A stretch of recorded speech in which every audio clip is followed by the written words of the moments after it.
My name is Garibay, and today I'm happy to bring you the 2015 Mercedes Benz CLA250. This one here has the 17-inch wheels with the sport package.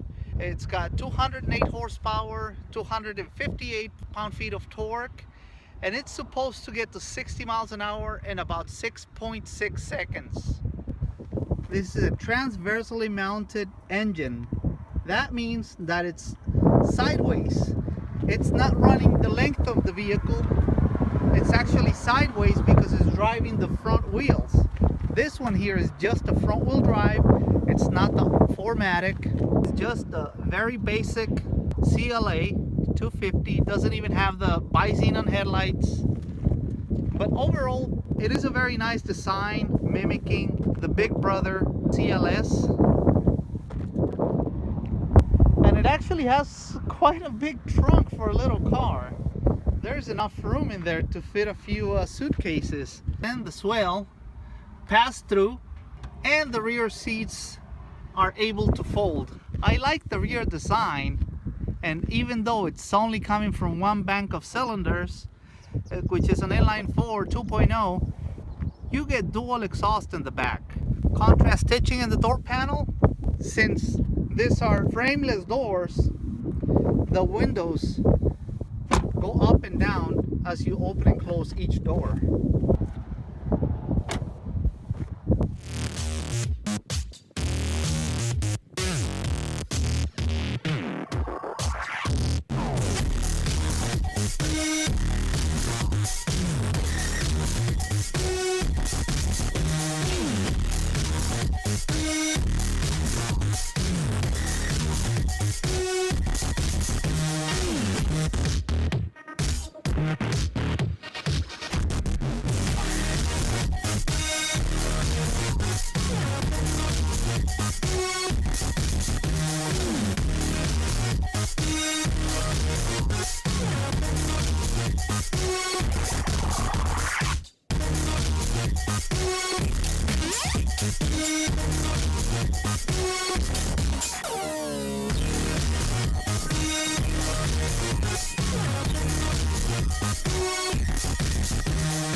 When I first got into the car for my very first time, got me a little bit of time to get used to it. I have not driven a Mercedes-Benz product, I would say, in about 20 years. In the mid-90s, I used to drive an 86 S-Class, which is very, very different. Ever since driving that Mercedes-Benz, I went into BMWs, and I haven't looked at any other brands since driving BMWs. The cockpit layout of the Mercedes-Benz is totally different. That screen right there, the bezel around it is just way too big. I'm not sure if I like that. I wish it would be a little thinner, or that the screen would go all the way to the edge. Also, it's completely flat. It would be nice if it was tilted towards the driver a little bit. Another thing that I miss is the floor mounted shifter on the center console. Instead, we have a minivan-like lever on the steering column. Other than that, the build quality is pretty good. Can't complain. There's hard plastics here and there, but it's the entry-level Mercedes. It's supposed to be that way. Cut costs a little so that it's more affordable for more people. Some people like sunglass holders up there. I don't really mind, but it's nice to have, I guess. Grab handles. All windows are automatic, one touch, up and down. So, driving impressions. It's a pretty neat little car. It drives just like a front-wheel drive compact vehicle. Inside, there's quality feel to it, so definitely it is a Mercedes-Benz product. I've heard from other car reviewers that this is not a true Mercedes. Well, in Europe, they've always had the A and B class, which are front-wheel drive based vehicles. This is based off of those two vehicles. This is a front-wheel drive only, made it to a 7-speed dual clutch automatic, and it drives pretty nice. Let's go take it for a little spin. This little car is nice. Entry-level Mercedes Benz. For people that want to get into the brand and not have to spend over 50 grand, this is the perfect car. Well, it's front-wheel drive, but if you don't mind that, it's a nice little car. One of the other things I find a bit odd, this car does not have a push button start. You have to get your key, put it in the hole, and it's on. Also, another one of my gripes, there is no traction control button. You have to go right here into the settings. You need to go to drive assist and then go down to select the arrow, go down to ESP, press OK, and then it says system enabled. Push OK. Now it's disabled. Then you can get out of it, and then with this little buttons here you can do range consumption, your Eco Pro display. I'm sorry, Eco display. Eco Pro is a BMW thing. I'm sorry. Gives you more information. There you go, more information, and then your miles per hour. Right here on the center console, on the radio, next to the radio buttons, there's the Eco, Sport, and Manual. I was thinking, how the heck am I gonna shift it on manual mode if there's no shift lever?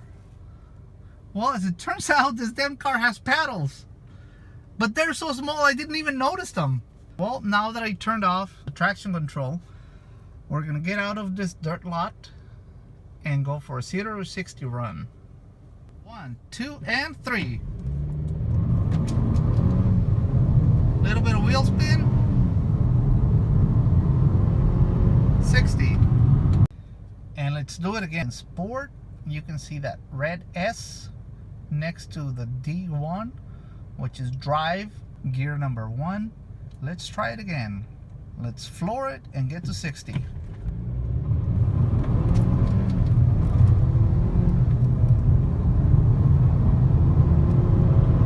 60, there we go. Unfortunately, since this car is a front wheel drive, there's a little bit of torque steer. Like when you're coming out of a curve and you step on the gas, it'll pull the steering wheel to either side, either the inside or the outside, depending on which way you're turning. That's why a lot of car enthusiasts and car reviewers don't really prefer front-wheel drive vehicles. I certainly don't. I love rear-wheel drive.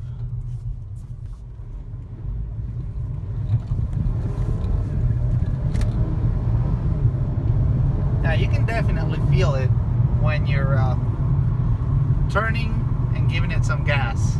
Again, this is just my opinion of the car and my preference. I would highly suggest you go and test drive one for yourself and make up your own mind about the vehicle. If you are interested, here in the Phoenix area, you can go to Schumacher Mercedes Benz on Scottsdale Road, just south of the 101. Take it out for a test drive and see how you like it. Okay, right there is the CLA. You can hardly see it because it's pretty dark, but one thing I wanted to point out, that the 3-pointed star on the front grille lights up at night. It's very nice. Good morning. Couple days after, I have noticed a couple other things. They're dislikes for me. For some reason, you cannot hit the rev limiter in this car. Even if you put it in manual mode, as soon as you go past 6,250 RPMs, it will shift. So you definitely cannot hit the red limiter. Why? I don't know. Why do they give you a manual mode if they're gonna end up shifting it for you? Transmission on this vehicle could be a little jerky at times around town. Even in the economy mode, if you put it on sport mode, it's very aggressive downshifting, which I kind of like. But when you're just want to cruise comfortably and you have it in economy mode, it is a little jerky. I don't know if that has anything to do with it being a dual clutch automated, But I've driven Volkswagens before with their DCT and they don't seem like that.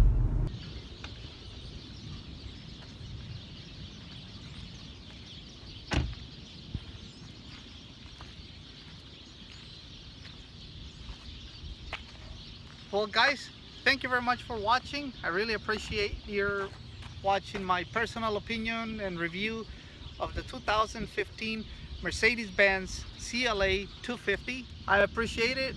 We'll see you guys next time. Hope you liked the video.